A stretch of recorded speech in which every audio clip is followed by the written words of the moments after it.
Olá pessoal, sejam muito bem-vindas, sejam muito bem-vindos a mais uma transmissão da 17ª Semana Rede Pedagógica Cidadania na Escola. Para se inscrever, acesse www.redepedagogica.com.br. Eu quero aqui cumprimentar a Érica Radespiel e a Andréa Martinez, a Andréa Araújo, né? Ela está usando agora um sobrenome diferente, Andréa Araújo, pela excelente live interativa que performaram aqui anteriormente nessa noite do dia 26 de julho. Excelente! Eu gostei muito de uma coisa que a Andréa falou, que ela foi pesquisar, né, sobre política nos parâmetros da BNCC para a educação infantil. E praticamente nada encontrou. Gente, isso é muito relevante. Olha só, todo esse arcabouço de que nós chamamos de civilização, não é? Especialmente a civilização ocidental, começou em Atenas, não é? Com a política. E a política não era ensinada lá para os idosos, não. Começava-se a ensinar a política desde pequenininha. A criança, desde muito pequena, aprendia a política, que tem a ver com o quê? Com respeito, com a valorização da pessoa, com tudo isso. E vejam que lacuna nós temos na nossa educação. A BNCC, para a educação infantil, passou batido, né? Ou passou batida neste assunto tão importante que é a formação política. A formação política, como disse muito bem a Andréa Araújo, não é matéria para ensino médio apenas, não é apenas para Enem. Tem tudo a ver com a formação integral do indivíduo, a qual só pode acontecer se começar, sabe onde? Lá no ventre da mamãe. Eu já vou introduzindo aqui a professora Daniela Lobato, que vai fazer com a gente a segunda parte deste minicurso. Não vi aqui ainda o convite da professora Daniela. Assim que ela mandar o convite, eu já vou introduzi-la. Pessoal, olha só, eu mostrei aqui um livro que eu nunca mostro, tá? Nunca mostrei antes, estou mostrando agora. Olha só, esse livro se chama Massacre de Ipatinga. Tá? Eu mostrei porque eu vi um outro livro que eu mostrei para vocês também, ali na estante, que é esse livro aqui, ó, Humanizar o Infra-Humano. Quando eu vi esse livro, eu me lembrei desse outro livro. Deixa eu contar para vocês. Eu entrevistei uma vez na Cinelândia, isso foi 2010 mais ou menos, o Marcos Arruda, que é um pensador, né, que escreveu esse livro aqui.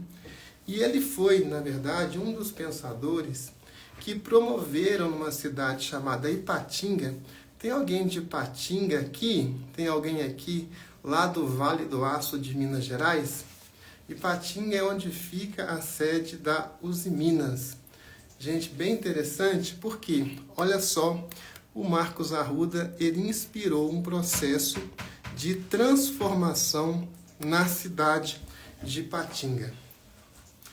A Usiminas, ela surgiu no Brasil nos anos 50, ela foi implantada nos anos 50, e, olha só, em 1963, ela começou a ser implantada nos anos 50, nos anos 60, no começo dos anos 60, já estava implantada, não é? Isso foi pouco antes do golpe militar de 64. Tá? Estou falando aqui de outubro de 1963. Olha só, bem antes do golpe militar, já havia uma cultura autoritária no Brasil.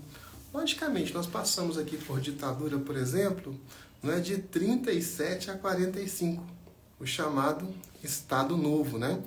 Nós tivemos aí, na verdade, um golpe militar nos anos 30, Getúlio Vargas ficou 15 anos no poder no Brasil, então isso disseminou uma cultura autoritária. Tivemos um interregno democrático de 46 até 64, abria final de maio de 64, quando aconteceu o golpe militar.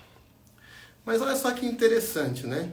Quando a Uzi Minas foi se implantar lá no Vale do Aço, em Ipatinga, o que aconteceu? Deixa eu ver se eu já coloco a André aqui. André não, no caso a Daniela. Ah, sim, apareceu aqui o convite. Enquanto eu vou terminar rapidinho essa história.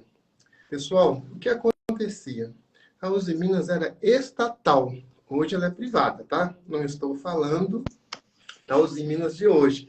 Estou falando da Uzi Minas estatal. Olá, Daniela. Oi, você me escuta bem? Tá me ouvindo? Escuta bem, muito bem. Estou te vendo Ótimo. muito bem. Também a imagem está ótima. Ah, que bom. Beleza. Daniela, eu estou aqui contando pro pessoal uma pesquisa que nós fizemos em Patinga no começo dos anos 60, no bojo da implantação da Uzi Minas na cidade de Ipatinga. Quem é da região conhece bem essa história. E quando surgiu, então, essa empresa na cidade, era uma cidade, na verdade, que existia em função da empresa. A cidade foi construída para atender a empresa. E olha que interessante, Daniela, não há os escalões dentro das empresas, Sim, não é? Você tem lá, né, os altos diretores, né? Depois você tem um corpo técnico, no caso da Uzi Minas eram engenheiros, né? Depois você tinha lá as pessoas que trabalhavam de ensino médio, os eletricistas, os siderúrgicos, né? Na verdade, os metalúrgicos também. E depois você tinha o pessoal da limpeza, os cozinheiros, né? E tinha também os desempregados, porque quem não conseguia emprego acabava se amontoando numa rua chamada, Daniela, Rua do Buraco. Uma grande favela, as pessoas ficavam ali na indigência. Nós estamos falando aqui do contexto do ano de 1963 para 64. Aí o seguinte, Daniela, como a cidade foi construída em função da Uzi Minas, as pessoas que eram do alto escalão tinham uma casa muito grande, um terreno gigante. As pessoas que eram engenheiras, mas não tinham cargo de direção, tinham uma casa média. Os técnicos tinham uma casa menor, casinha menorzinha, mais simples, os metalúrgicos, né? E as pessoas que não tinham um cargo na empresa, ou que eram terceirizados, né? Viviam de qualquer jeito, moravam na rua, moravam em favelas. Aí eu mostrei aqui esse livro aqui do Marcos Arruda, porque se iniciou nos anos 80 uma política de construção de cidadania, porque obviamente você escalonar uma cidade, separar as pessoas, tipo assim, Daniela, olha, esse bairro aqui é dos diretores. Você que não é diretor, você que é terceirizado, não pode entrar aqui. Esse bairro aqui é dos engenheiros, um bairro um pouco pior do que o bairro dos diretores, mas é um bairro também de ótima qualidade. Essa vila aqui já é para os metalúrgicos. E quem é metalúrgico, quem é de uma classe abaixo, que fique então na rua, ou vai para a favela, não vai ter um espaço. Então era totalmente escalonada a cidade. E esse Marcos Arruda, nos anos 80, inspirou um processo de transformação, de inversão de prioridades. É ali que surgiu uma das primeiras experiências de orçamento participativo. E ele me contou uma coisa chorando, Daniela, uma experiência que eles tiveram nessa época, que foi a seguinte: eles iriam decidir para onde iriam investir uma parte do orçamento do município. E fizeram uma reunião. E foi lá um senhor, que é um advogado, com um padrão de vida melhor, e uma pessoa muito pobre, não é? Aí a discussão estava ali, esse senhor não aceitava que fosse investida na rua daquela senhora, uma rua muito simples, e queria que fizesse um melhoramento no bairro dele, que já era um bairro melhor. Aí o que aconteceu? Suspenderam a assembleia e foram lá para ver a rua dessa senhora, entendeu? Tipo uma favela. E quando ele chegou lá, esse engenheiro lá, esse advogado, chegou e viu aquela situação, ele falou, não, de jeito nenhum, nós vamos ter que investir na rua dela e eu posso esperar. Então, se começou um processo assim de redistribuição de prioridades, de inversão de prioridades. E isso tem tudo a ver com a cidadania. Porque às vezes, Daniela, essas hierarquias, né, esses escalonamentos, essas discriminações, os racismos, vão entrando no nosso inconsciente e vão se implantando e a gente nem mais os percebe, ficam normais. Eu já queria começar te perguntando se nós temos na BNCC parâmetros para trabalhar a implantação da cidadania desde as idades mais tenras da criança. Olá, boa noite. Eu tô vendo aqui os comentários enquanto você falava e fico muito feliz em saber que algumas pessoas têm nos acompanhado já há algum tempo, né? Que elas colocam aqui muito bom revê-la, né? Estar aqui conversando com você. Então é uma alegria e sejam bem-vindos e bem-vindas a todos que estão aqui participando pela primeira vez conosco e aqueles que já nos acompanham há algum tempo. Então, né, falar de cidadania, a BNCC, não só a base, mas como os documentos que acabaram dando todo o amparo dela, né, apresenta esse termo cidadania e o exercício pleno da cidadania. E aí é interessante que a gente primeiro se perguntar por que esse termo aparece mais de 150 vezes só na BNCC. Então, se você dar um Ctrl F aí, você vai ver, poxa, mas está dizendo tanto, então deve ser muito importante, né? Porque se aparece tantas vezes, é porque de extrema relevância. Só que aí é bom nós entendermos o que é cidadania primeiro, né? Eu vi você falando aí de alguns termos, começou a falar da parte filosófica, em Atenas, onde começou os primeiros estudos da área de política. E também a gente pode falar um pouquinho aí, eu fui pesquisar um pouquinho de filosofia, não é minha área, eu estudo por curiosidade, que Aristóteles começa a tratar desse termo de cidadania também, né? Então, na busca pelo bem, que ele vai dar a definição ali de política, que é a nossa proposta aqui também hoje, essa conversa. Então, o que a BNCC vai falar sobre cidadania, né? Ela aponta que todos os nossos componentes curriculares que ali são apresentados, né, nas suas diversas linguagens e organização, tanto da parte de conteúdos, né, que ele coloca com uma outra nomenclatura, são essenciais para que esta criança possa exercer plenamente a sua cidadania. E o que seria exercer plenamente essa cidadania? É uma criança, um cidadão que desde muito pequeno, ele já tem um conhecimento dos seus direitos e importante também dos seus deveres, que às vezes a gente fala tanto de direitos e a gente esquece dos nossos deveres enquanto cidadão. E isso, aos poucos que ele vai agregando conhecimento, ele vai tendo uma participação mais ativa na sociedade, na comunidade que ele está inserido. E isso faz com que esse cidadão se torne um ser capaz de opinar, participar e até se inteirar mais da política que está sendo discutida. E quando a gente fala de política, a gente não está falando aqui, né? E eu acho que é claro para todos que nos acompanham, de partidos, de candidatos, nem nada. A gente está falando de uma pessoa que é capaz de conhecer os seus direitos, ir em busca desses direitos e fazer-se ele participativo nas decisões da sua cidade. Então, você falou da decisão do dinheiro, para onde ia, participando, né?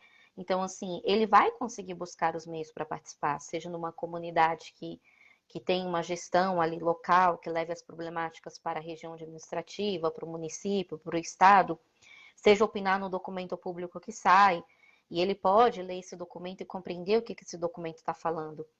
Então, assim, cidadania na BNCC, ela é muito bem abordada. E é aquilo que fundamenta a educação, porque está lá na Constituição, ele está nas diretrizes curriculares, ele está apresentado também na LDB. Então, tudo isso só fortalece ainda mais, né, a importância da cidadania. Se não for para isso que a gente está formando, né, para que essa criança ela tenha essa autonomia, ela tenha mais participação social, então nós já estamos perdendo aí um pouquinho o olhar da educação. E tudo isso vai estar muito bem amarrado. E não é uma aula pronta. Hoje eu vou dar aula de cidadania. Não. Isso a gente vai conversando ao longo da live, né? Acho que a gente vai aprofundando, mas são pequenas ações que no decorrer da aprendizagem ela vai tendo, ela se objetiva isso. né? Então, assim, não é uma aula estanque que a gente dá. Mesma coisa de falar de política. Eu não vou lá falar de política em uma aula, pronto, morreu. Resolvi o assunto. Estamos aqui falando já de anos iniciais, né? Porque a Andrea falou em educação infantil, mas desde pequenininho já são pequenas participações que as crianças têm nas decisões da escola que fazem com que eles tenham essa, essa voz, né? Essa escuta. Não só escuta, mas também como acolhida. Ah, muito bem. Estamos aqui, pessoal, com Daniela Lobato, o minicurso Formação Política IBNCC 2. O 1 foi ministrado pela professora Andréia Araújo. Pessoal, esse livro que eu mostrei para vocês é um livro gratuito que vocês podem até baixar pela internet. É um livro de que participamos, né? E ele é gratuito, foi editado pelo Ministério da Justiça. E aqui conta como que trabalhadores foram massacrados, né, como está acontecendo aqui em Gaza. O professor, né, Miguel Arruia, até denunciou essa tragédia que está acontecendo em Gaza, que mostra que, em pleno século XXI, nós não aprendemos ainda o que é cidadania, né? A destruição de vidas, né? Por isso que o professor Miguel Arroio falou da importância da resistência. A educação, ela precisa formar seres resilientes, não é mesmo, Daniela? Isso, seres, a gente ter mais empatia pelo outro, né? E prezar pelo bem comum, né? Quando a gente fala de política, até a definição que é dada por Aristóteles é que dois termos que ele fala da ética e da política, né? Que a política é você prezar pelo bem comum. Então, assim, quando a gente educa as crianças, a gente ensina isso na escola, né? É, desde a educação infantil, né? Divida seu brinquedo com todos, né? Todos podem brincar, o espaço da sala de aula é de todo mundo, vamos manter limpo, né? A gente não rabisca o livro, não rabisca mesmo, não rabisca a parede, porque é patrimônio público. Então a gente preserva essas coisas. Então a gente está tendo esse olhar para o bem comum, que não é só por mim, não é só porque isso gera um gasto para o Estado. E gerando um gasto para o Estado, gera um gasto para os meus pais, né? Que isso tudo é pago, é, é pago com a nossa participação, né, na economia. Então, assim, a gente usufrui, mas a gente paga por isso que a gente está usufruindo. E entender que se eu preservo hoje, eu vou ter amanhã, eu vou ter para o outro que está vindo. Então, assim, não é usar, sair um pouco do que algumas pessoas levantam, né? Eu vou viver a vida plenamente aqui, agora, e o amanhã deixa que o amanhã se resolva. Não. Então, eu estou num viés mais egoísta, egocêntrico, né? Eu estou prezando o meu bem-estar, a minha felicidade, a minha alegria acima do outro, né? Então, o outro que se resolva. E não é assim, a gente ensina diferente, né? Então, a gente ensina na escola essa criança ter o olhar para o outro, né? Com o seu colega, com seus pares, com o professor, com a comunidade escolar, com quem está chegando na escola, né? O porteiro que está ali, né? A pessoa da cantina que está fazendo o meu lanche todos os dias, né? Com muito carinho, com muito cuidado, ela está me ensinando algo. Então, assim, ensinar o outro a despertar esse olhar mais empático é um fator também educativo, né? Então, assim, começa em casa com as famílias, é claro, e a escola vai fortalecendo esses bons hábitos que nós podemos trabalhar em vários aspectos. E isso nos ensina muito, e as crianças também nos ensinam em várias questões. E isso só vem favorecendo, né? Então, com o tempo, a gente vai colhendo esses bons frutos. Então, nós, educadores, estamos investindo em qualidade social, né? Porque quanto melhor o nosso trabalho é executado, mais formados essas crianças estão saindo para o mundo do trabalho, que a BNCC fala, né? E é um retorno que eles vão dar para nós futuramente, né? Para a nossa própria geração. Eu vi aqui, né, o eu, o outro, o nós, exatamente o que a BNCC traz ali em ciências humanas, né? Então a gente começa ali a criança entendendo quem ela é, olhando para o outro e depois olhando para a comunidade e se aprofunda nos quartos e quintos anos. Então, a BNCC foi muito feliz em trazer esses aspectos, que são aspectos que, uma vez que ela traz, vai ser trabalhada em todo o Brasil, então não adianta eu trabalhar no estado ali de São Paulo, e no estado de Rondônia isso não acontecer, ou no Distrito Federal isso não acontecer, e no Espírito Santo acontecer, não, é um todo, né? Então, assim, nós migramos ali em várias partes do Brasil, a gente está fazendo a nossa economia é, girar, né? A gente está fazendo pelo coletivo, e não só o Estado, eles não são independentes, né? Então, até a gente necessita de outros países. Exatamente. Pessoal, então estamos aqui falando com Daniela Lobato, né? Trazendo temas muito importantes aqui sobre cidadania. Lembrando aqui o que falou a Patrícia Blanco, né? Da mandala lá do Educamídia, que seriam 3 coisas. Olha só que interessante. Seria o ler, né? O ler no sentido muito amplo, literalmente compreender mesmo o mundo. O escrever também, em sentido bem amplo, que é o produzir. Produzir conteúdo. Não só você escrever, você falar, escrever um livro, né? Produzir. Influenciar o mundo através da sua produção. E o terceiro item, né? O terceiro pilar da mandala seria você participar. E olha que interessante, pessoal, essa coisa de você exprimir. A Daniela falou tanto aqui, colocou nos slides dela, muito bem, ela referenciou todos esses documentos, os slides dela estão disponíveis para vocês baixarem, inclusive, né? Muito bons mesmo, ela referencia todos os documentos, ela foi lá fazer um rastreamento, um mapeamento da cidadania em todos os documentos anteriores que norteiam até hoje a educação. E essa questão do exprimir é algo bem importante, né? A gente mostrou aqui nesse livro, pessoal, uma coisa bem interessante. O que aconteceu? Teve uma greve de 10 mil pessoas, dia 6 de outubro de 1963, porque as pessoas estavam sendo ali vilipendiadas. As pessoas apanhavam na rua. Vocês sabiam que nos anos 60, se a polícia te encontrasse à toa na rua, ela descia o cacete em você? O Brasil era um país extremamente violento. Em cidades pequenas, não havia delegacia de polícia. Sabe o que faziam?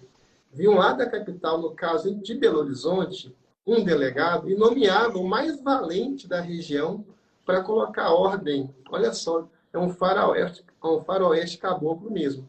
Dava uma arma para a pessoa tomar conta e matavam muitas pessoas, né?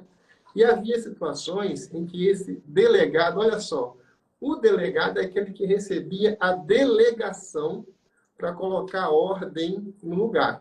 E às vezes esse delegado, entre aspas, saía do controle, aí a polícia tinha que vir para dar um jeito nele. E era recebida a bala. Era uma violência, gente, uma violência. As pessoas apanhavam na rua igual crianças, nessa época aí dos anos 60 no Brasil. Havia até o crime, né? Na verdade não era crime, né? De malandragem, não é? Se a pessoa cometesse malandragem, poderia até mesmo ser presa. Então, pessoal, o que aconteceu? Nessa greve aqui, teve essa greve, porque os trabalhadores se revoltaram com aquela situação. Né? Durante a noite, por exemplo, os policiais jogaram centenas de trabalhadores no chão, estava chovendo, e urinavam em cima das pessoas, pisavam nas pessoas. Então, essas pessoas se levantaram e fizeram uma greve. Vou só resumir a história para não tomar o tempo da Daniela, além do necessário. Os policiais, né, no meio da greve, começaram a atirar nas pessoas, mataram várias pessoas, mataram até uma mulher que não tinha nada a ver com a história, estava indo com uma criança no colo, pela via, né?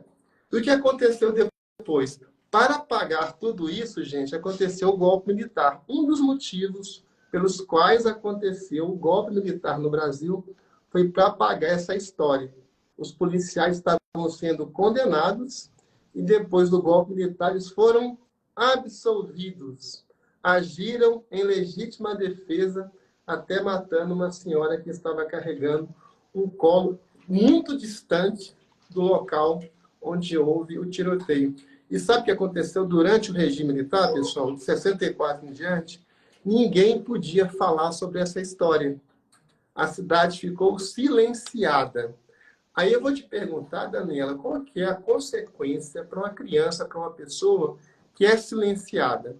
Até no curso de doutorado, uma vez, eu já contei isso aqui, tinha uma colega que nunca perguntava nada. Ela estava sempre em silêncio. Aí um dia eu perguntei para ela, você não participa da aula, por quê? Ela falou, olha, um dia eu fui participar, aí o professor me chamou de burra. Então, nunca mais eu participei da aula. Então, o problema de a pessoa ser calada, não poder falar aquilo que pensa, isso traz problemas para o desenvolvimento da sua própria personalidade, Daniela. Traz algumas inseguranças, né? Porque é aquele que representa a autoridade na sala de aula, né? Logo após os pais e os representantes legais, é o que as crianças mais confiam, que são os professores. Se ele, em alguma fala, eu vou colocar que ele se equivocou, talvez, e foi de uma forma mais agressiva, né, do que educativa, ele pode trazer, sim, traumas um pouco mais permanentes a esta criança. Permanentes em que aspecto, né? Ela vai se silenciar, é claro, ela não vai perguntar, porque ela vai sempre se sentir. Porque o ato de você perguntar, você já se expõe. Então, assim, você expõe que você não compreendeu, ou que você gostaria de esclarecimentos maiores a respeito daquela temática. Então, isso, para a pessoa se levantar, dependendo até da personalidade da pessoa, é muito difícil. É diferente de você, de mim, às vezes de alguma pessoa que tem essa fala um pouco mais. Crianças na sala são assim. Tem umas que você pode dar uma aula inteira, ela não vai levantar a mão em nenhum momento e não vai falar um A. E se você questionar individualmente, ela vai falar ou ela vai falar só para você. Então, assim, entendendo essa diversidade de perfis, a gente também deve entender a nossa diversidade dentro do planejamento, principalmente na parte avaliativa. Então, avaliar a participação em sala é muito delicado, porque uma dessas crianças que talvez não participem tanto pode ter passado por uma situação parecida que essa sua colega passou. E ela está evitando que aconteça isso novamente, porque se acontecer uma vez, aquele sentimento fica com ela, não foi trabalhado, claro que ela vai permanecer com esse sentimento. Se impacta uma pessoa adulta, quanto mais uma criança, né? Estávamos falando de um meio universitário. Então, uma criança, como isso não geraria nela algumas questões mais delicadas. E não silenciar essa criança em sala de aula, dar voz a ela, né, dar autonomia a ela, deixá-la ser protagonista nas aprendizagens, dá trabalho. E isso alguns educadores, infelizmente, não gostam, porque quando dá trabalho, foge um pouquinho do planejamento, né? Participar como? Vamos dizer que vai ter uma apresentação para o Dia das Mães. Então, assim, o que nós gostaríamos de apresentar? Geralmente a música já vai pronta, a coreografia vai pronta, as lembrancinhas vai pronta e a criança só executa. Então, que voz essa criança teve, que protagonismo essa criança teve nessa atividade da escola, né? Então, assim, se vamos agora escrever o projeto político-pedagógico da escola, o nome já diz, político. Se é político, tem que ser ativo. E quem é que escreve o projeto? Sim,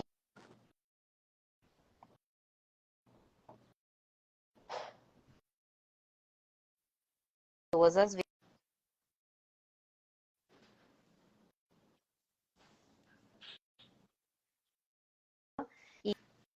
E divulgue esse projeto. As crianças participaram, né? Os pais participaram, as pessoas que cuidam da parte da manutenção participaram. Então, assim, ele não está sendo político, se esse for o caso. Então, assim, dar protagonismo às crianças, né? Oportunizá-las espaços para que elas falem, isso tem que ser pensado. E isso é auxiliá-las a exercer a cidadania. A gente quer que elas sejam, que essa cidade, não, tem que ser ali a todo momento. Ela tem que ter um clima organizacional, um âmbito escolar favorável a essa participação, né? Se é um clima organizacional, é um clima de temor, é um clima de autoritarismo, né? Você falou tanto das autoridades aí, e então ela vai ter realmente dificuldade de falar. Ela não vai encontrar esse espaço, porque é sempre um espaço que vai ditar como ela deve ser. Então, assim, a gente pode sim ter pequenas ditaduras nos espaços e no âmbito escolar, mesmo que a gente não perceba, né? Ali um pouquinho é, camuflado, né? Com algumas situações, tá travando um pouquinho. Eu tô olhando aqui que as pessoas estão falando que tá travando. Edivaldo, você tá Vou fazer o seguinte, Daniela, para você? eu Continua. vou, eu vou excluir você da live, você entra novamente, porque realmente deu um monte de falhas, né, no sinal.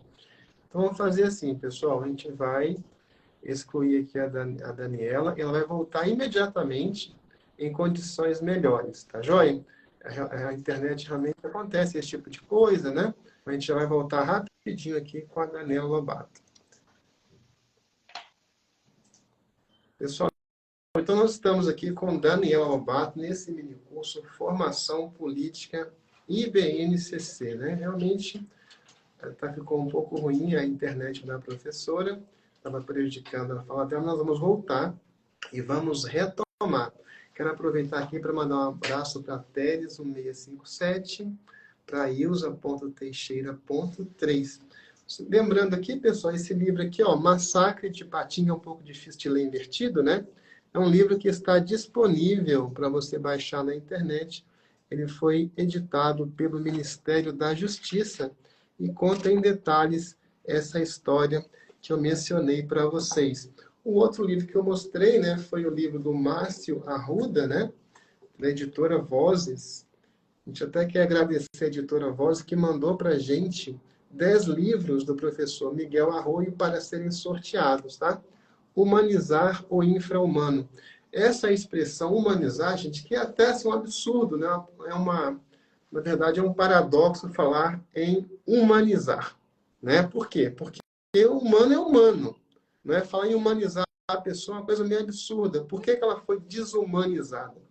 Não estou vendo aqui ainda a Daniela na lista aqui de pessoas que pediram para conectar. Assim que ela pedir, nós vamos introduzi-la.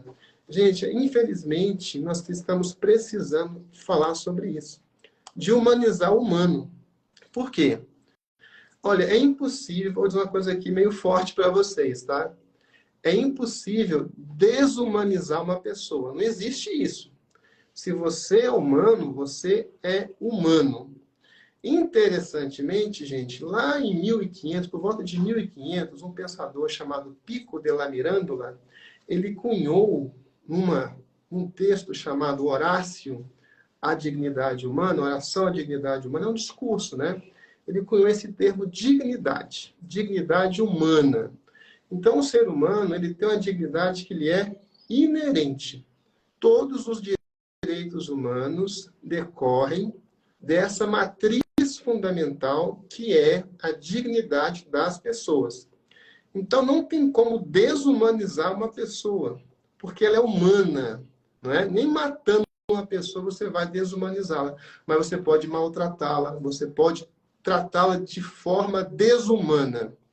Não é? Então, quando você fala em desumanizar ou humanizar, é você tratar de forma humana ou desumana. Nós precisamos tratar as crianças como seres humanos e dignos que elas são. Porque se você começa, né, a triturar uma criança, uma pessoa na sua fase inicial de desenvolvimento, ela não está preparada para se defender, não tem resiliência ainda, e ela vai sofrer danos irreparáveis. Então, quando a gente fala de cidadania na escola, nós estamos preocupados com esse processo, entre aspas, de desumanização, de tratamento desumano, de assédio, como falou aqui o professor Glauber Marinho. Que bom que a Daniela voltou. Estou pedindo para... Eu tava te ouvindo aí, e aí eu só. Vocês estão me ouvindo bem agora? Me vendo? Acho que tá melhor, né? Estamos sim, agora ficou muito bom, Ai, que Daniela. ótimo. Então, Pediram para eu. colocar aqui os nomes dos livros. Desculpa, Daniela, Aham, depois a Erika vai sim. colocar no curso os nomes dos livros para vocês baixarem. Pode continuar, Daniela, desculpa. É que eu tava te ouvindo, né? Essa questão de respeitar a criança e tudo mais. E aí eu lembrei, só para concluir essa parte que nós estávamos falando, é que corrigir no privado, elogiar em público. Então, assim, se precisou fazer alguma correção ali no momento com a criança, é, você não precisa tirar na hora, né? Você espera um momento ali que está fazendo exercício, fulano, vamos aqui fora rapidinho com a professora? E aí você pergunta, o que que aconteceu? Por que que você reagiu desse momento, né? Daquele jeito? Você percebe que foi desrespeitoso? Você vai estar educando, você não vai estar silenciando, né? Ou, ou como é que fala? Reprimindo a criança aquela atitude. E elogiar sempre em público, né? Então, assim, até nós, né? Quem é que gosta de chamar a atenção no trabalho? Numa coletiva ali, o diretor te chama, o coordenador chama a sua atenção de uma coisa que você fala, meu Deus, ele não podia ter falado isso para mim no particular. Então, assim, a gente também tem que ter essas atitudes com a criança, né? Esse olhar mais humano, né? E não silenciá-las. Então, mais uma vez, né, repetindo, a gente corrige no privado e elogia no público. Então, é importante a gente estar atento a isso. Ah, muito bem. Daniela Lobato, aqui no curso Formação Política e BNCC 2. Lembrando que a parte 1 foi ministrada pela professora Andréia Araújo com Érica Radespiel. Daniela, o conceito de competência da BNCC, nós tratamos dele aqui com o Lino de Macedo. Eu vou trazê-lo para a gente discutir um pouquinho cidadania a partir dele, a partir desse conceito, né? Uhum. Competência seria a mobilização de conhecimentos, de habilidades, de atitudes e valores para resolver demandas da vida cotidiana, olha só, demandas da vida cotidiana, para o exercício da cidadania, não é?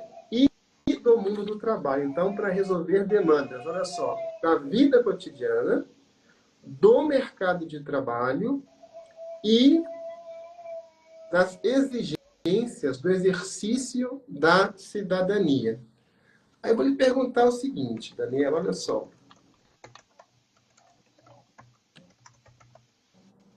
Quer pegar o bebezinho, Daniela? Tá chorando? Não, é que ele deu uma acordadinha ali, mas meu esposo tá aqui, pode deixar. Então tá jóia, não tem problema não. Gente, a Daniela tá fazendo, já nos avisou que tem essa questão, né? Que ela tá com um bebezinho pequeno, né? E mesmo assim ela se dispôs a participar aqui com a gente da 17ª Semana Rede Pedagógica e pode ficar à vontade, Daniela, se sair, não tem nenhum problema, porque, como diz a Constituição, né? A criança é prioridade absoluta, ela tem prioridade absoluta. Obrigada. Mas tá tudo sob controle. Então tá. Pode fazer sua pergunta. Tá, então, repetindo aqui, então, o conceito de competência na BNCC. A mobilização de conhecimentos, de habilidades, de atitudes e de valores para resolver demandas da... Aqui, olha, vou pôr 2 pontos aqui. Uhum.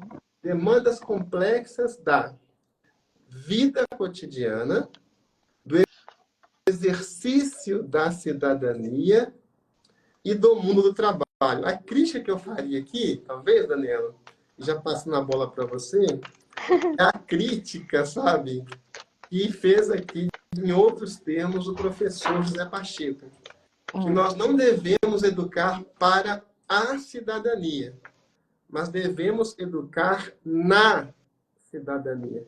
E aqui o texto, né, aponta para isso, vamos educar para o exercício da cidadania. Não, o que ele disse, vamos educar na cidadania. Por quê?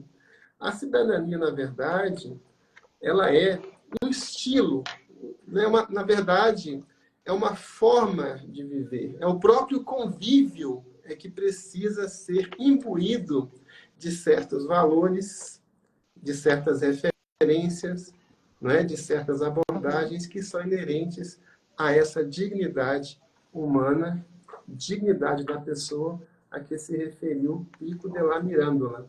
Não é mesmo, Daniela? Uhum. Então, educar na cidadania é justamente isso. Começa com a postura do profissional e do âmbito educativo, né? Então, assim, a gente está inserindo essa criança já em um meio em que ela possa aprender não só na fala, mas ela aprende também com o âmbito, quando a gente fala âmbito educacional, é tudo isso, né? Então, assim, não é o conceito que ela aprende na vivência, ela aprende no dia a dia. Ela aprende que ali na escola, quando a gente faz um descarte, se tem um descarte devido.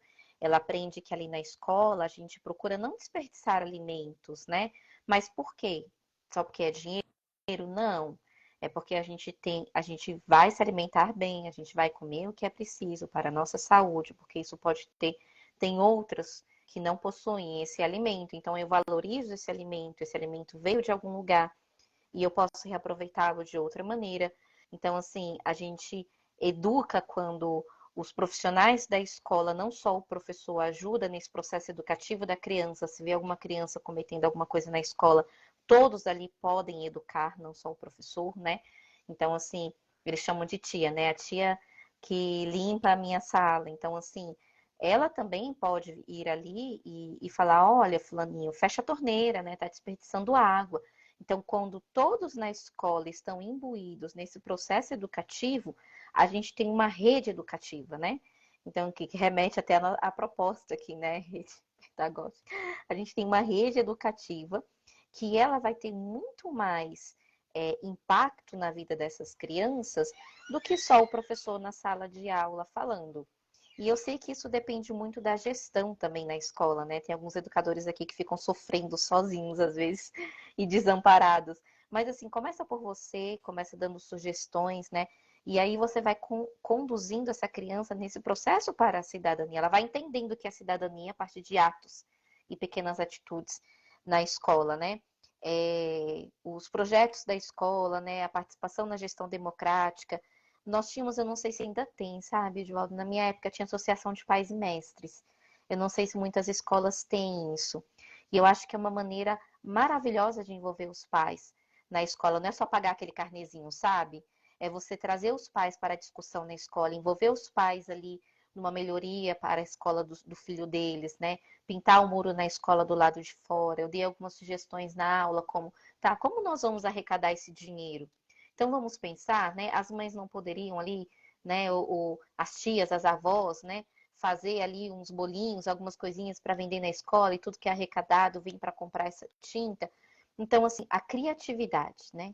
Quando a pessoa é criativa e ela ela se propõe a fazer algo, ela vai encontrar os meios, né? E assim, e abrir. Não só eu que vou pensar, não é só você que vai pensar. Então, às vezes, o meu colega tem uma grande ideia, só que eu nunca parei para ouvir ele, né? Então, assim, às vezes ele pode propor coisas maravilhosas. Então, esse espaço ele tem que ser educativo. Então, quando a gente fala de espaço educativo, é isso. Eu não preciso estar dentro de um como é que o pessoal fala, né? Aqueles laboratórios maravilhosos, né? Que tem umas mesas maravilhosas e que tem luzes e que tem um monte de coisa para poder ser criativa, né? Eu posso ser criativa a partir de uma circunstância dentro da minha escola e a criatividade é isso. Eu tenho uma problemática. A partir daquela problemática, eu proponho soluções e soluções criativas, viáveis, e eu consigo executar algo, né? Então, entendendo sempre que o conteúdo vai estar atrelado a todas essas aprendizagens. E que não é um conteúdo a mais, né? Que eu vou trabalhar o conselho escolar, muito bom, né? O conselho escolar também é uma oportunidade para as crianças participarem, serem ouvidas, e como envolvê-las, né? Então, assim, são meios, assim, eu não vou dar uma lista aqui de coisas, porque cada escola tem a sua realidade. E eu acho que o grupo, né, ali do Instagram permite muitas trocas, né? Salas multifuncionais você quer dizer, Simone, salas onde todos possam participar. Esse termo multifuncionais eu não compreendo muito, assim, se você. Às vezes tem uma outra nomenclatura para mim, sabe? Se você quiser destrinchar um pouquinho, a gente pode conversar um pouquinho mais. Mas é isso, assim, eu não sei se o professor José Pacheco também trouxe alguma abordagem parecida, né, com isso, mas o que eu entendo é isso, né, por meio dessa participação cidadã, né, objetivando sempre essa transformação social, porque a escola, ela está inserida ali numa comunidade educativa, né, ela que participe, quanto mais abertura eu tenho, mais preservação eu tenho, né, daquele espaço. E a escola aberta é uma oportunidade também, né, se eu faço uso da escola em outros meios que não seja só o da aula, eu vou preservar a quadra, sabe? Porque no fim de semana eu quero estar lá com meus colegas jogando futebol, né? Eu vou preservar o jardim, porque aquela cebolinha ali que a gente coloca no lanche das crianças, ali na galinhada, é a cebolinha que eu posso pegar também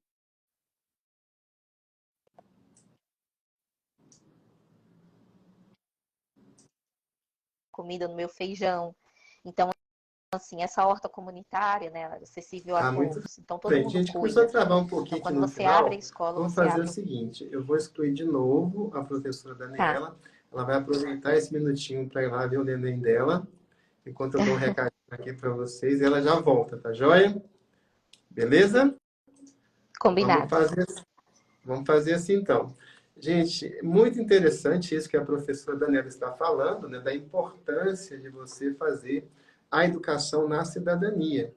Então, na verdade, o processo de educação não pode ser um instrumento apenas. Ah, eu estou aqui educando as pessoas para lá no futuro distante, essas crianças vão poder usar essas ferramentas, essas habilidades, essas competências na vida cotidiana para exercer os seus direitos de cidadania, votando, por exemplo, que hoje elas não podem votar, e também vão para o mundo do trabalho e vão poder, né, se dar bem no mercado de trabalho, vão poder galgar posições importantes e tudo mais. Então, veja bem, esse erro, eu acho, né, eu acho que é um erro, está aqui na BNCC, porque instrumentaliza a educação. Eu prefiro muito mais ir com o raciocínio do professor José Pacheco, né, em que a educação ela já é um bem em si. Na Grécia também, a política em si, ela já era um conteúdo útil, era a vida acontecendo, era uma preparação para a vida. A política era a própria vida. A educação também não deve ser uma preparação para a vida. A educação deve ser a própria vida. Então, tudo o que nós fazemos, como disse a professora Daniela, tudo que nós fazemos deve estar imbuído na política, na democracia, na cidadania, que é o quê? É o amor, é o respeito, é o se colocar no lugar do outro, né? Não é mesmo? Então, lembrando aqui esse conceito de competência, né, que está na BNCC, que seria a mobilização de conhecimentos, de habilidades, de atitudes e valores para resolver demandas complexas da vida cotidiana, demandas complexas do exercício da cidadania e demandas complexas do mercado de trabalho. Não é? Isso tudo é muito importante, mas existem coisas mais importantes ainda, que é o desenvolvimento da própria pessoa, não é? E um desenvolvimento integral da pessoa. A criança já está vivendo ali, talvez a melhor fase da vida é ali na infância. Para que eu vou ficar ali na escola, tornar a escola simplesmente, não é, uma passagem, né, uma ponte para o que vai vir depois, lá na frente, que é a vida adulta. Gente, quando eu estudei jornalismo, Daniela, que bom que você voltou, na faculdade de comunicação social da UFMG, havia uma regra, né, na verdade, um princípio, que era o seguinte: nós não vamos tornar essa faculdade, essa escola de comunicação social, um consectário do mercado. Não. Aqui é o ócio, nós estamos aqui para refletir, para formar estudantes, não é? Que não estão, vamos dizer assim, jungidos, não é? Não estão delimitados pelo mercado de trabalho. Porque a vida não se limita ao mercado de trabalho. A vida se desdobra em muitas outras camadas, não é mesmo, Daniela?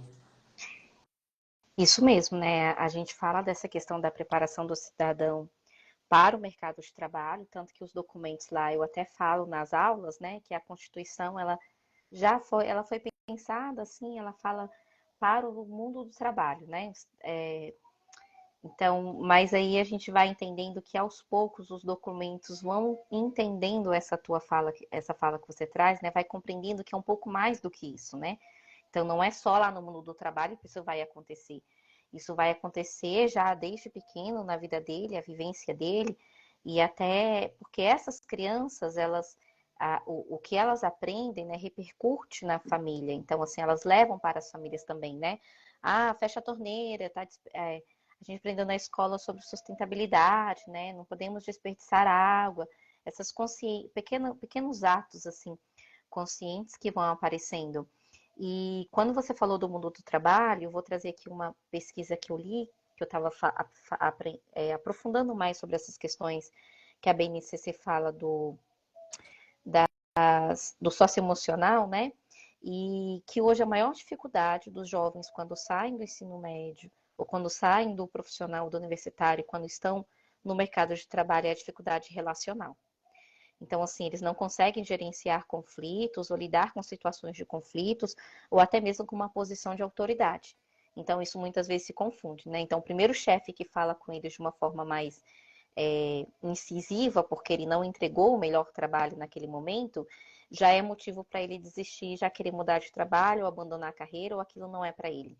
Então, quando a gente fala dessas questões de formar cidadãos e para a cidadania, né, uma qualificação para o mercado de trabalho, uma vivência, a gente está falando também de circunstâncias que eles podem estar se formando no dia a dia, a gerenciar esses pequenos conflitos, seja ali nas atividades da aula, seja nas dinâmicas, né, que realizam em sala. Nem sempre eu ganho, eu tenho que ficar feliz também com o meu colega, né, que ganhou, né, e se ele ganhou, o que eu posso fazer então para que numa próxima partida eu ganhe? Então, tudo isso a gente vai ensinando as crianças, né, a ter esse olhar para o outro. A inteligência emocional, né, justamente, a inteligência emocional ela é importantíssima, porque às vezes a gente esquece, a gente não é só intelecto, a gente também é afetivo.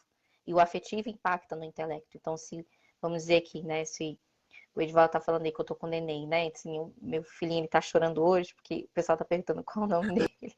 É o Alexandre, ele tá um pouco doentinho, pegou essas viroses da vida aí da escola. E então, assim, não tem como. E aí, o Edvaldo que até colocou, né? A gente entende, porque não tem como eu dissociar o meu sentimento da preocupação de mãe com a profissional. Ou o dia que você percebe que a criança está mais cansada, ela não consegue dissociar o cansaço dela e ela não vai ter tanto rendimento em sala. Então, todo esse olhar é voltado para esse desenvolvimento integral da criança. Né? Então, assim, o voto, você falou do voto, né? As crianças pequenas não votam. Eu falei dos parceiros que podem estar sendo inseridos nas escolas, né? Os tribunais regionais eleitorais, eles têm um projeto que se chama Eleitor do Futuro. Então, eles levam as urnas eletrônicas às escolas e fazem a simulação do voto na escola com a urna que a gente usa nas eleições. A urna mesmo, eletrônica.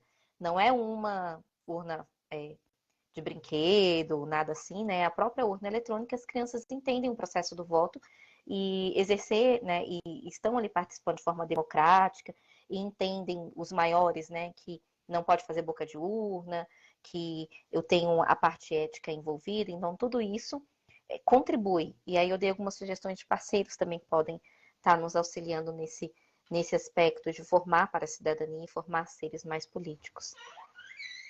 Ah, muito bem. Estamos aqui com Daniela Lobato, o minicurso Formação Política IBNCC. Gente, a Daniela está aqui falando para a gente, dando dicas, né, super valiosas, super preciosas, né? Nós falamos aqui do conceito de competência, agora eu quero até provocar a Daniela com um tema que já apareceu aqui com o Lino de Macedo, que é a distinção entre competências e habilidades. O professor Lino falou rapidamente, ano passando, estava no nosso script aqui. Aliás, nós não temos script, tá, gente? A gente chega aqui, vai ouvindo os comentários de vocês e vai produzindo aqui esse conteúdo de forma bem interativa aqui. E cada comentário que vocês fazem aqui são importantes. Por falar em comentários, a Maria Goretti me pediu para mostrar os livros novamente. Olha, a Érica vai depois colocar lá na plataforma Saco de Patinga, tá? Quadro a quadro. E esse daqui, Humanizar, né? O Infra-Humano, é o livro do Marcos Arruda, da editora Vozes. Esse daqui é gratuito, você consegue baixar pela internet. Quem quiser o impresso, né, tem em sebos, né? Está esgotado, mas tem em sebos. E, gente, eu vou falar com a Érica para a gente sortear um livro desse aqui para vocês, tá? Então, vamos incluir no sorteio um livro desse daqui para vocês, porque eu sei que está esgotado, está difícil de achar. E outra coisa que apareceu aqui foi a Rosilene falando, viu, quando você falou da Associação de Pais e Mestres, ela disse que na escola dela tem associação de pais e mestres. Mas voltando aqui, Ai, que legal. legal, né, Daniela? Voltando à questão da distinção entre competências e habilidades, eu acho que seria bom a gente especificar isso um pouco melhor, até porque eu acho, Daniela, que na própria BNCC o termo vem confuso. Parece que quem escreveu não entendeu bem também o que é competência e o que é habilidade. Pessoal, o termo competência, ele vem do Desculpa, direito, tá travando de o novo. termo competência. Por exemplo, o que é órgão público? Um autor alemão chamado Otto von Guercke fala o seguinte: um órgão público é um centro de competência. E olha que interessante, Daniela, você é professora de escola pública. Quem é servidor público ocupa um cargo, não é Sim, mesmo? E sim. esse Presta um cargo, serviço, né? exatamente. E esse cargo é um complexo de competências. Você tem várias atribuições, coisas que você deve fazer. E aquilo que não está dentro, inserido no seu rol de competências, você, como servidora pública, ou servidor público, não pode fazer. Então, competência é isso, aquilo que o órgão público pode, tem o potencial, o dever de fazer. É até interessante isso, pessoal, porque enquanto na administração pública, tudo aquilo, não é? Olha só, na administração pública só se pode fazer aquilo que a lei autoriza, a lei ou a Constituição. O particular pode fazer qualquer coisa, menos aquilo que a lei ou a Constituição proíbe. Então, competência seria isso. Eu até gostaria de trazer para vocês aqui uma figura que eu acho que ajuda a explicar um pouquinho o que é competência. Vamos pensar na figura de Deus. O Pacheco também aqui falou uma coisa bem interessante, Daniela, que é o seguinte, olha, a gente tem que ler Pequeno Príncipe, ler a Bíblia, eu acho que é importante também para o educador, não é? Então, vamos pegar uma ideia da Bíblia, Deus. Deus, né? Deus onipresente, está presente em todo lugar, onisciente, sabe todas as coisas, não é mesmo? Olha só, onipresente, não é? Está em todo lugar, onisciente, sabe todas as coisas, e onipotente. Veja, essa é a ideia de competência. Ele, seria a perfeição, a competência em sua forma perfeita. Mas então o que é habilidade? Habilidade é a capacidade de fazer certas coisas. Eu acho até que a habilidade está muito associada com o esporte. Quando você fala, hoje nós estamos, né, tendo a abertura das Olimpíadas, né? Então, nos esportes, vencem em geral os mais habilidosos, né? Logicamente tem o elemento sorte e tudo mais, né? Mas as habilidades seriam para fazer coisas. Mas eu quero perguntar a Daniela sobre essa distinção. Porque para mim seria o seguinte, olha, a competência é o conjunto de todas as habilidades. Mas não só isso, porque veja, quando se fala do conceito de competência, se fala também em atitudes, né? Se fala em valores, né? E se fala em conhecimentos. Então, competência envolve valores, atitudes, habilidades e conhecimentos. Habilidades é para fazer alguma coisa, mas o conhecimento, muitas Isso. vezes o conhecimento não é para fazer nada, né, Daniela? Porque ao que a BNCC ela traz um rol de, porque isso é uma decisão até é uma decisão até do tipo de metodologia que se quer abordar, né? Então, assim, a BNCC traz competências e habilidades, tem escolas que trabalham com objetos de aprendizagem, tem escolas que trabalham com conteúdo e objetivos de aprendizagem. Então, assim, é uma decisão até de quanto à metodologia.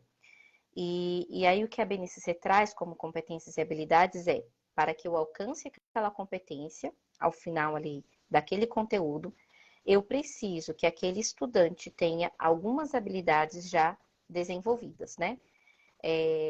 Então, assim, para que aquela competência aconteça, para eu dizer assim, esse aluno é competente nesse aspecto sobre o sobre mapas. Então, ele tem que, algumas competências estão vinculadas e que tem que ser observadas se ele atende todas essas habilidades e se ele adquiriu essa competência. E além dessas competências que coloca por componente curricular, que eu acredito que, não sei se deu para entender muito bem aqui, ela coloca as competências por áreas de conhecimento. Então, dentro das áreas de conhecimento, que engloba, às vezes, mais de um componente curricular, eu tenho algumas competências que eu preciso adquirir ao final de cada ano. Ou daquele processo da educação básica. Da educação, né? Mas da educação básica como um todo, da educação infantil ao ensino médio, eu tenho as 10 competências gerais, que é justamente como se fosse uma grande avaliação de todo aquele estudante no processo educativo dele, se ao sair ali no ensino médio, ele adquiriu essas competências que eles elencam como 10 competências básicas, que não é só o aspecto cognitivo, mas o afetivo, o relacional, o social, né? O comunicativo, o linguístico, o operacional, né? O científico, o matemático. Então, ele vai olhar todos esses aspectos. Então, assim, pensa assim, a competência como se fosse o seu... Vou fazer, assim, uma comparação um pouco até que pode, talvez não atender, mas só para que todos entendam, né? Não tem quando você escreve objetivo geral? Então, competência. E os objetivos específicos, Daniela, trava. Você vai destacar como que você vai alcançar aquele objetivo geral. Então, assim... Tá Oi, travando, Daniela? Eu voltou? vou fazer o Deu uma seguinte, eu travada, mas vou voltou aqui. excluir mais uma vez, aí você volta para poder Tá, concluir o seu raciocínio tá e bom. falar um pouquinho sobre o seu curso de BNCC Teoria e Prática com a Andréia Araújo, para a gente fazer o encerramento. Pode ser? Pode, Porque pode das outras vezes ser. que deu a falha do sinal, a gente esperou um pouquinho para ver se voltava, acabou não voltando. Então a gente pode fazer dessa Tá, forma. Tá joia? tá Então, bom. Tá joia. tá, vamos lá. E se der, quiser lá olhar o bebezinho também, né? Aliás, Ah, bebezinho, né? Eu sei que você já tem um tempo já que o Guilherme nasceu. Qual a idade dele, Daniela? ele tá de 7 meses, né? Aliás, eu e 7 meses de uma menina e ele está com 2 aninhos. Deu a travou geral, né, gente? Mas eu vou voltar aqui e falar pra gente a ideia do filho dela que está ali, uma gracinha, né, participando aqui da 17ª semana Rede Pedagógica, né? Pessoal, olha só, atendendo aqui ao pedido da Maria Goretti, vou mostrar de novo aqui os livros, né? Humanizar o Infra-Humano e esse aqui, Massacre de Patinga, que é gratuito, você pode baixar pela internet. Nós estamos aqui falando sobre competências e habilidades, né? E a Daniela aprofundou aqui o tema, falou sobre as 10 competências básicas, né? Bem bacana.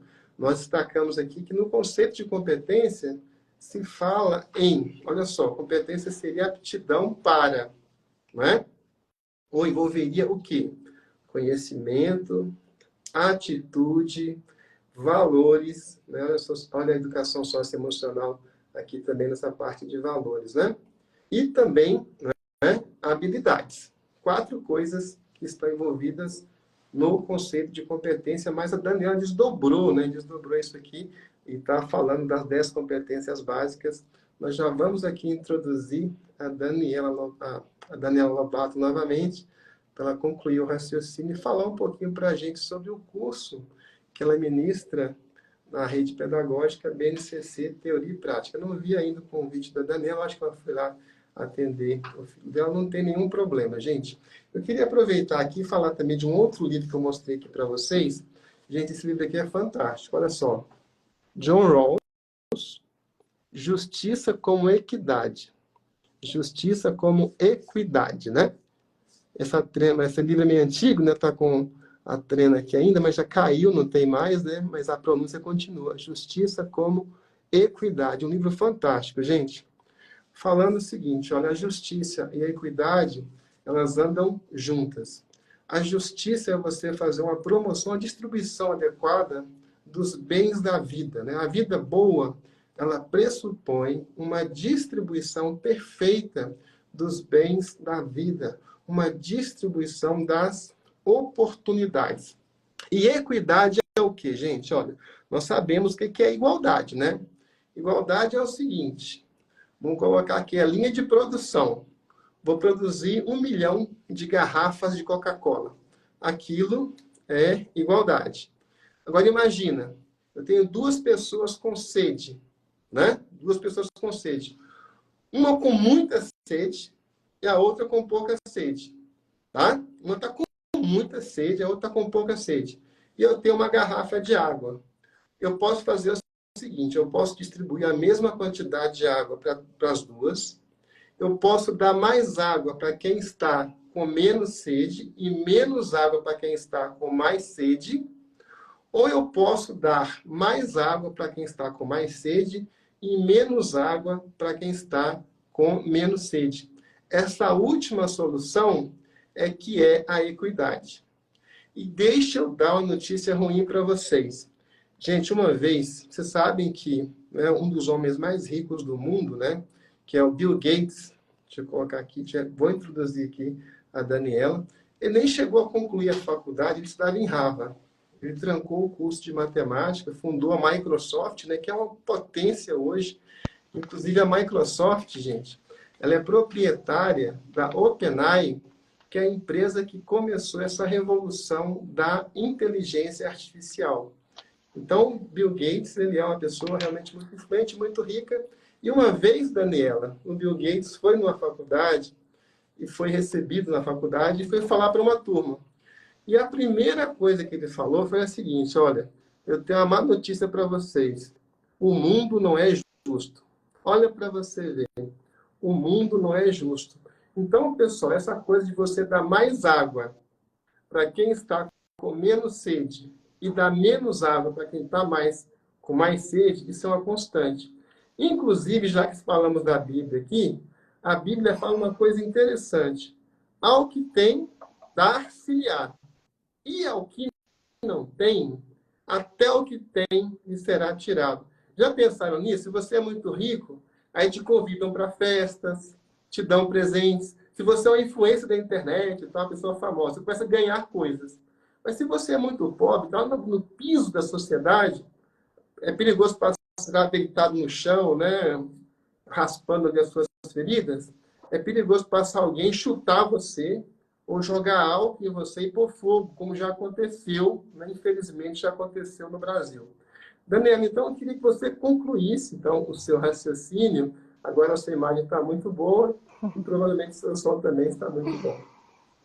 Bom, então, assim, para concluir, né, eu acho que muito oportuno estar falando de cidadania na escola, então acho que é uma temática, assim, belíssima que vocês trouxeram. Eu queria primeiro dar parabéns, porque ela é emergencial nesse aspecto que a gente vem discutindo e frente a todas essas circunstâncias históricas que nós temos vivenciado nesse momento, que não podem ficar de fora da conversa, né, com as nossas crianças, entendendo que não é uma realidade tão distante, né? Nós temos as pequenas guerras que enfrentamos aqui quanto à desnutrição, à desigualdade social, crianças que não têm direito a acesso à educação.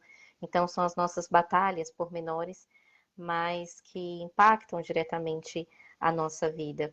E para que a gente possa contribuir, né, que seja minimizada cada vez mais essa situação, é isso, né? É tornar essa criança um cidadão que consiga exercer essa plenitude dos seus direitos e dos seus deveres na sociedade desde pequeno, né? É fazer com que ele cobre que aquele poste de luz na rua dele permaneça aceso, que aquela boca de lobo que está entupida, né? Ela seja desentupida e não entre água na casa dele. Então, são coisas assim que a gente acha que não são atitudes tão relevantes, mas são primordiais para manter o bem-estar de cada um, né? Zelar por esse bem-estar. E para isso eu falo, né, que teve algumas postagens aqui que colocaram que, infelizmente, alguns servidores públicos não compreendem muito bem quais são não têm tantas habilidades, né, para cumprir aquela competência que lhe foi dada. Então, que começamos aqui por nós, né? Se vocês estão aqui, com toda certeza é porque vocês estão querendo alcançar outras competências que ainda não possuem, né? Eu diariamente o Edivaldo e todos que trabalham, né, a Érica, e buscando cada vez mais fomentar esse conhecimento, né, trazer novas formações com bons profissionais, né? Eu vi o hall de excelentes profissionais que estão nessa semana, assim como nas outras semanas. E uma delas eu convido aos professores a conhecer mais sobre as políticas públicas na área da educação, a ter conhecimento principalmente dos documentos. Por que eu respaldo tanto a minha fala em documentos? Porque quando você vai conversar sobre algo ou cobrar algo ali na sua Secretaria de Educação, a primeira coisa que eles pedem é onde é que isso está escrito, né? Então, nós vamos ter aí agora o Plano Nacional de Educação, e que por meio dele o Plano Distrital de Educação será discutido. Então, é o nosso momento de participar, é o nosso momento de exigir.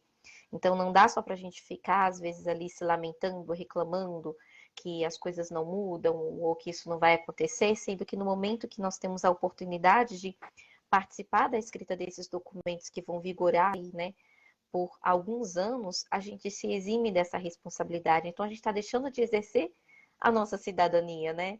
Então, assim, conhecer os documentos, se formar. Eu falei lá na aula, né? E aí eu peço a todos que acompanhem a aula, que foi feita com muito carinho, né? A gente não se forma a partir do momento que a gente pega o diploma na faculdade. A formação, ela é contínua, ela é constante. Ela é a todo momento, humana e profissional, né? Então, assim, eu aprendo muito aqui com vocês, com a partilha que vocês trazem aqui nos posts. E essa formação humana, ela tem que acontecer, né? Então, assim, se eu ali sou um pouco impaciente na sala, se eu preciso de um pouquinho mais de serenidade, eu vou buscar meios para viver mais esses aspectos, né? Tem desses bons hábitos, né? Você está falando aí da Bíblia, então vamos desenvolver virtudes, né? Então, assim, a virtude da solidariedade, a virtude da benevolência, né? A virtude da ordem, né? Que isso vai nos ajudar a aproveitar melhor o nosso tempo e ajudar as crianças a aproveitar melhor o tempo. Então, uma das propostas que eu deixo aqui para vocês é conhecer um pouquinho mais da BNCC, da Base Nacional Comum Curricular, que é um documento que está em vigor já há algum tempo. Ele vai continuar em vigor. Ele respalda os demais documentos aí da sua secretaria, da escola. E quanto mais você conhece, mais você percebe a importância dele, né? Mais você entende que ele vai contribuir bastante com a sua com seus planejamentos, com a sua organização aí na escola. Então, uma maneira, né, que eu proponho a vocês é buscar, né, conhecer um pouquinho mais de todas as aulas que eu e a Andréa montamos com muito carinho, aulas atuais, né, que trazem esses aspectos, né. E aí, falando em atualidade, vocês já sabem que a LDB também sofreu uma alteraçãozinha, né, no aspecto que ela traz a questão dessa tecnologia para dentro da sala de aula, né, como direito também. Então, assim, já fica a dica aí de quem quiser dar uma olhada aí nessa atualização da LDB, que é importantíssima e que respalda todo e nos ampara, né, como educadores. Ah, muito bem, pessoal. Então, a Daniela e a Andrea, as duas montaram esse curso BNCC Teoria e Prática. O que acontece? A Semana Rede Pedagógica ela tem duas funções, né? É uma formação continuada gratuita. Essa já é a 17ª edição. Nós discutimos aqui vários temas: educação digital, alfabetização, avaliação, né? Educação socioemocional, arte, né? E movimento, inclusão. São vários temas e vamos continuar aprofundando outros temas, né? E o que acontece? Além de ser uma formação continuada gratuita, não é? Ela serve para atualizar também os cursos, como é o curso BNCC Teoria e Prática. Então, a Daniela e a André vieram aqui em várias semanas da rede pedagógica e atualizaram esse curso. E o curso é o quê? O curso é um aprofundamento. Não, eu quero estudar mais sobre BNCC. Então, esse é o curso para você. BNCC, Teoria e Prática, são 60 horas, com muito conteúdo, com exercícios, com material. E é bem baratinho, gente. O curso é R$ 200, nunca foi reajustado. O curso da Daniela e da Andrea custa apenas R$ 200. E você que está inscrito na Semana Rede Pedagógica, que tem um cupom de R$ 150 para adquirir um dos cursos para reforçar a sua trilha de aprendizagem, você pode escolher esse curso BNCC Teoria e Prática. Aí o curso, em vez de sair por R$ 200, vai sair para você por apenas R$ 50. Bem baratinho, né? E vai fazer uma grande diferença na sua formação e no seu ser. Daniela, para a gente encerrar aqui, eu vi o pessoal pedindo para a gente falar um pouquinho mais sobre competências e habilidades. É a saideira, eu vou liberar você para o seu filho. Estamos aqui pegando, segurando você. Mas é a última questão aqui, que é o seguinte, olha, para mim, as competências estão mais para o ser. Falei aqui de Deus, né, que é um ser onipotente, tem seus atributos, né? Onipotente, onisciente e onipresente, né? Já as habilidades têm a ver com o fazer, com a prática, realizar coisas. A gente pode pensar assim, porque veja, no caso, né? Se eu estou pensando na competência como ser, são várias potencialidades, né? Várias capacidades, os valores, né? As atitudes corretas. A cidadania é muito uma questão de atitudes. Olha que interessante que competência não é só saber fazer, que é um conceito diferente, né, do que está no dicionário, né? Não é só Isso. saber fazer. Se você olhar no dicionário, competência no OAS, por exemplo, é idoneidade. E o que é idoneidade? Você pega uma faca cortante, ela corta. Então, isso que é idoneidade da faca. Ela é feita para cortar e ela corta, ela tem esse potencial. Mas na BNCC, a minha impressão, Daniela, é que competência é uma coisa mais ampla, não é mesmo?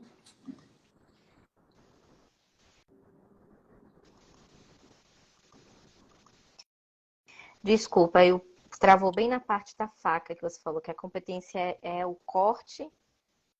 Isso, já que nós falamos assim, né, falamos aqui demos um exemplo da faca, né? Então, assim, se nós olharmos no dicionário, competência é um dos sentidos, né? E idoneidade. Uhum. Idoneidade pode ser o que? A pessoa idônea, é honesta. Mas idoneidade, no sentido original do termo, é o quê? É a aptidão. Uma faca que corta. Então, veja, eu tenho a competência, por exemplo, de realizar um trabalho. A competência. Eu tenho uma idoneidade. Se me entregarem na minha mão, eu vou conseguir fazer. Então, na verdade, a gente pensar em educação é o seguinte, olha, na educação nós temos o objetivo de desenvolver um complexo de competências. E essas Uhum. competências incluem o quê? Habilidades, valores, atitudes e conhecimentos. E você desdobrou aí a competência também, achei bem bacana isso, em 10, né, competências básicas, que eu até queria que você Isso. repetisse, né?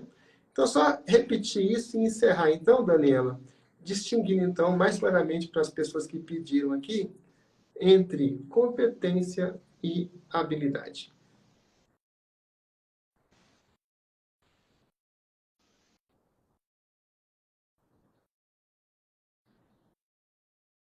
Ah, está travando, né, gente? Olha só. Eu vou introduzir a professora novamente, né? Hoje a internet não ajudou muito, mas eu agradeço aqui a paciência de vocês, tá? E fiquem tranquilos, porque vai valer a pena você pegar esse restinho aqui da palavra, da fala, do ensinamento da professora Daniela. Quem não puder esperar, vai ficar gravada aqui essa live, você pode recuperar depois. Vai ficar também no canal da Rede Pedagógica no YouTube. Assim que a professora Daniela enviar aqui a solicitação, nós vamos incluí-la novamente. Eu estava aqui dizendo para ela que, na minha visão, competência tem mais a ver com o ser. Quando você fala em desenvolvimento da personalidade da pessoa. Então, está tudo na pessoa, essa competência. E as habilidades é o quê? Tem a ver com a prática, a expertise. Por exemplo, um craque de futebol, ele tem muitas habilidades. A competência seria, então, o conjunto, o universo das habilidades, mas também permeados pelos valores, pelos conhecimentos, né? E pelas atitudes. Pronto, Daniela, eu acho que agora dá para você encerrar. Pronto, agora eu consigo encerrar. Então vamos lá. Isso mesmo, né? A habilidade ela vai estar mais voltada para a prática, né? Quais as habilidades eu preciso adquirir para alcançar aquela competência? A competência é algo mais geral. A competência é como se fosse ali o olhar que você precisa ter no seu planejamento e as habilidades que você precisa desenvolver para que a criança alcance aquela competência. Então, assim, é você ter esse olhar, né? Que a competência ela vai apresentar o conteúdo, ela vai apresentar a finalidade, ela vai apresentar ali uma perspectiva até avaliativa, e as habilidades ela vai te dar essas condições para que essa criança adquira aquela competência. Então, assim, a competência ela tem que estar sempre no olhar do professor, né? Se toda a minha metodologia de aprendizagem está atendendo às habilidades, então ela tem que resultar naquela competência adquirida.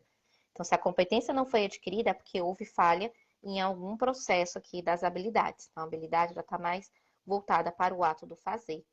Isso aí, Edvaldo, aproveitando até que você fez a divulgação do nosso curso, a gente aprofunda essa temática ali, né? Eu e a André, a gente deixa muito claro que é competência e habilidade lá e dá vários exemplos de como você pode entender melhor e fazer melhor o seu planejamento nesse aspecto. Mas já aqui, adiantando para todos que nos assistem, né? A ideia é essa, tá? De competência, as competências e as habilidades, né? E a BNCC, ela traz um pouquinho mais, que ao final, assim, esse estudante, ele vai ter aquelas 10 competências que ele vai adquirir ao final da educação básica, né? Agradeço aqui os comentários, tem muita gente comentando aqui, eu lamento, gente, tá travando.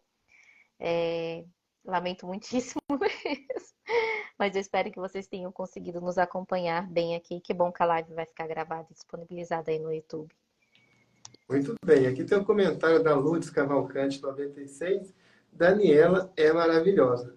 Aí, Daniela, elogios para você. Ganhei a noite, já fechei bem aqui já. Muito obrigado, Daniela, por estar conosco, tá? E que você possa voltar outras vezes, né? E fica a dica aí, pessoal, do curso BNCC Teoria e Prática. Realmente o curso é excelente. E até assim, para encerrar aqui, um comentário bem rápido, né? O Glauber Maria, que esteve aqui com a gente na 17ª Semana Rede Pedagógica, foi quem nos apresentou a Daniela e a Andréia.